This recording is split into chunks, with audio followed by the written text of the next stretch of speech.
What's going on, YouTube? I am Prepper Princess, the author of Living on Almost Nothing.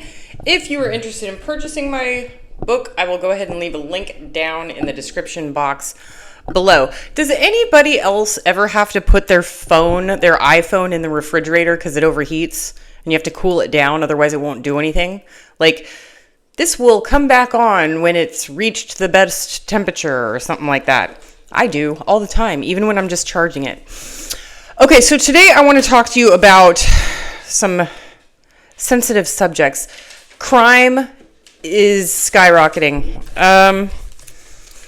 All right, so I can tell you some personal stories if you like, or I can just get right into it. So I was watching, I don't know, a month or so ago, I was watching about a school shooting where like 9 people were killed, 11 were badly injured. It was a teenager, like 14 years old, who did all these horrible things. And I don't follow these stories because I don't think that the shooter should be given any sort of airtime. And I don't agree with watching those stories or reading about those stories. They should have absolutely no notoriety at all, because that's what they're looking for when they commit these horrendous acts. They're looking for notoriety. And there is a psychology behind it where they feel like nobody pays attention to them and everybody's mean to them. So they decide in their mind that if I go and shoot up all these people, that I will finally be noticed and I will finally be remembered, even if that's for a bad thing, because mental illness is a big problem. But most school shooters do not have a mental illness.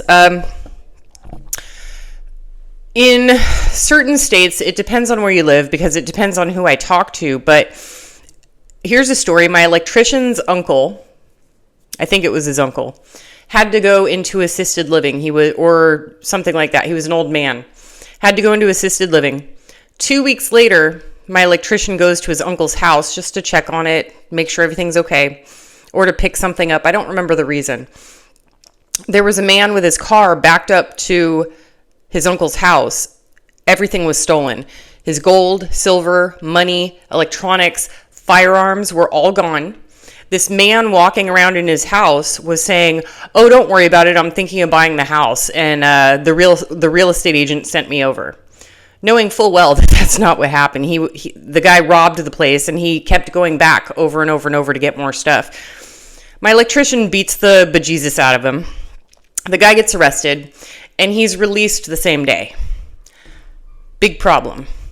One of the things that I'm seeing now, before I get into this, I don't want you all to think that I'm some crazy kill hungry psycho person. I want peace. I want safety. And I want to be surrounded by good people at all times. I don't want to have to worry about leaving my house for a week. Like, is it going to get broken into and they're going to come in and steal all my stuff if I go anywhere for a week? You know, whether you have a security system or not, which I do, people should not have to have security systems, in my opinion, because that would be a good world. And people are probably, I'm sure there's people on here who are like, that's a utopia, non-reality. No, 20 years ago, it was reality. People did not have security systems. Well, I'm sure some people had them, but most people didn't have security systems back then. When I was a kid, we didn't even lock our front door. Our front door was unlocked 24 hours a day, 7 days a week. We didn't even have a house key. So that's something to look into. Also, we didn't lock our cars. There was no reason to. And with a lot of these larger cities, what's happening is that, first of all, I think that the main issue, the underlying cause, is drugs. Drugs is, I don't know what's going on or how these people are getting, I don't know. I don't know how the drugs are happening. But I do know that it's one of the main causes for people to start stealing, and then their addiction takes over, and then it will move on into robbery, breaking and entering, even hurting people to get their drugs. And excuse me, the homelessness is also an issue, but if you ever speak to a person who was previously homeless, they will tell you that only 5 to 10% of homeless people are just in a rough patch. It's only like 5% of people. The rest of them are drug addicts or alcoholics, and they can't keep a job. They've burned through all of their family members. So I don't have empathy for homeless people. And whenever I do run into somebody who pretends that they're just hitting a rough patch, it's like you would just ask them, what's your drug of choice? And they'll just right out say it, fentanyl or meth or whatever it is. So it's not really just that they're just hitting hard times. Hard times, homeless people, it just, I'm sorry, but you have to look at the statistics. It doesn't make sense. And then there's mental illness. Now, I have a theory with no proof, and I think it's the same as RFK's theory, is that in his generation, 1 out of like, I want to say it was like 6 out of 100,000 people had autism. Now it's 1 out of 32 people have autism. Back then, diabetes was obesity was like 6% of the population. Now it's 70% of the population. So something's going on in our food. And I also think that whatever they're doing to our food and water is not only affecting us physically, and you've got the autism, that's mental, but I think that it's also doing something to our brain chemistry where we're losing intelligence. If you think about it, the average IQ used to be 100. Now the average IQ is 98. So it's going down. People are literally, statistically, scientifically getting dumber. And I don't think it has anything to do with the internet, because the internet is like having the Library of Alexandria at your fingertips. All of the knowledge, all of the information is right there at your fingertips. So it should be making you smarter, but no, it's making us dumber. So with that little rant, I think that we need big changes. And again, I don't want you to think I'm a non-empathetic, murderous, like just kill them all type person, but when people go to prison, they're not being punished enough. They're simply not. If you look at a Russian prison versus a prison in the United States, very, very different, which is why there is so much less crime in Russia. So let's talk about what somebody goes through when they go to prison in the United States. They get booked. They get free room, free food and board. They get free exercise equipment, free cable TV. They get jobs without any effort, and they get cantina, which means that they can, if somebody just gives them money and puts it on their books, they can eat whatever they want at any time. And there is a certain amount of safety about you're probably going to get busted up from people in prison, but you may very well get busted up on the streets of the United States these days. So I don't think it's that much of a difference. They get free medical care, free dental care, free everything. Everything is free to these people. What I want to see, and you all are going to hate this, you're going to hate me for this, much harsher punishment. Anybody who hurts a child, automatic hanging in town. And that's not that's not out of a money saving, cost saving type thing of sending them to prison versus this and that. Anybody who hurts a child and is found guilty by a jury of their peers should be a public hanging, because it will, if somebody else is thinking of hurting a child, that public hanging will make them think twice. It'll make them think twice. Same thing with murder, like premeditated murder of any kind.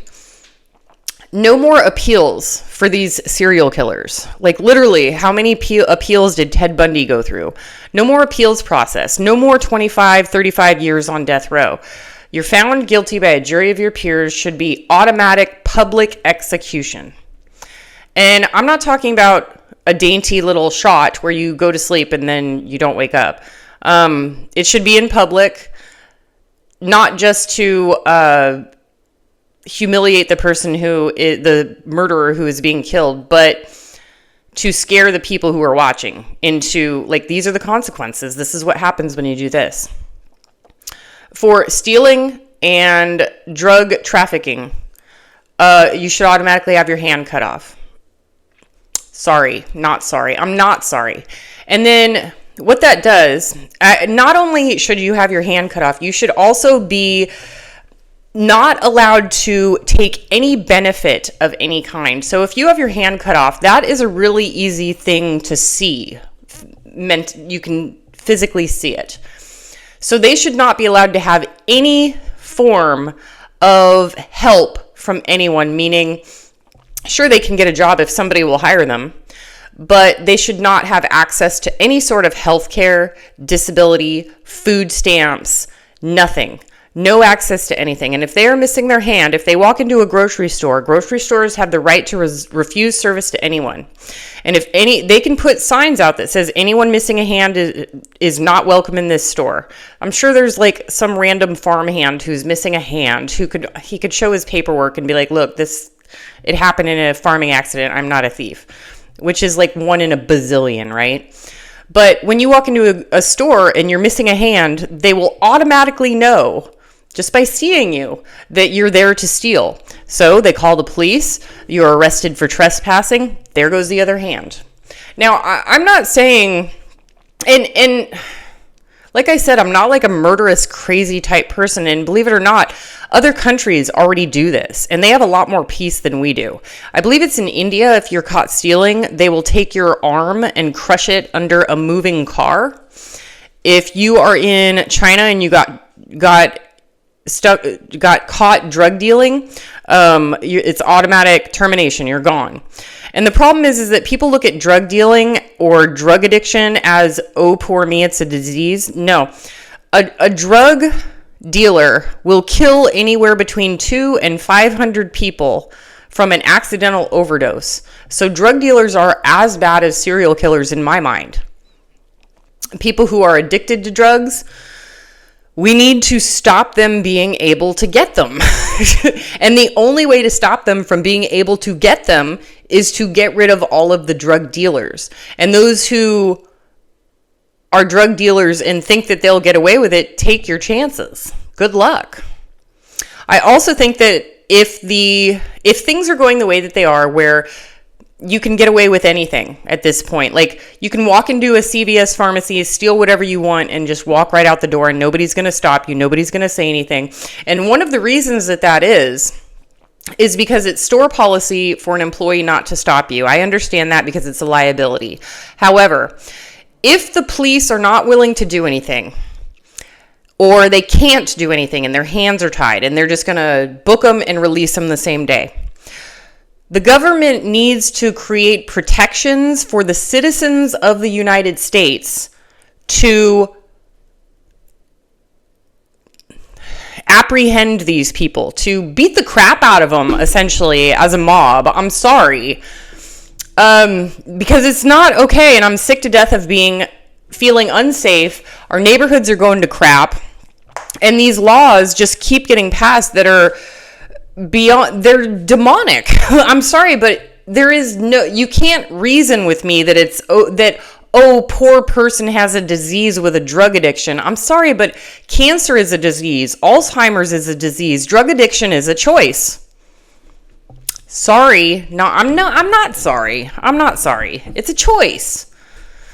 So it's time that we stop treating it like it is a disease. It's time that it's like with Good Samaritan protection. So all of us people who are Good Samaritans are afraid of stopping any of these thieves because we will be sued.